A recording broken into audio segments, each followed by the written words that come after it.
Seiring dengan terus meningkatnya warga Kabupaten Musi Banyuasin yang terpapar virus COVID-19, tim gabungan terdiri dari Satpol PP, TNI, Polri semakin intensif melakukan razia justisi penegakan disiplin protokol kesehatan terhadap warga yang melintas di Jalan Simpang 4 Desa Teladan, Kota Sekayu, Muba.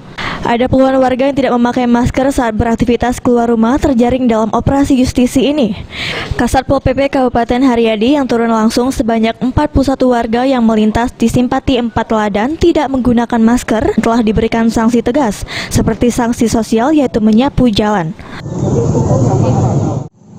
Pada hari ini memang sangat luar biasa banyaknya, karena lalu lintas ini memang lalu lintas keluar masuknya Kota Sekayu, baik dari Palembang menuju ke Lubuk Linggau atau Musirawas, dari Musirawas maupun dari Bengkulu ke Palembang.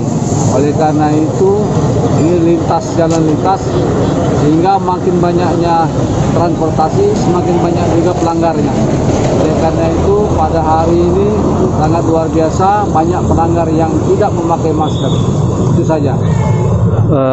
Sanksinya masih bagaimana, Pak? Untuk sanksinya masih mendapatkan sanksi ada dua, sanksi sosial maupun sanksi administrasi. Sanksi sosial kita suruh bernyanyi, menyapu, dan push up, dan sanksi administrasi kita suruh denda, bayar dengan Rp20.000. Setelah itu dia memakai masker. Saat ini masyarakat yang terkena razia ini rata-rata didominasi oleh warga Kota Sekayu. Untuk itulah ke depan tim gabungan akan lebih meningkatkan lagi kegiatan sosialisasi tentang pentingnya penerapan protokol kesehatan kepada masyarakat agar penyebaran virus corona tidak semakin meluas. Ruzi Iskandar, PAL TV.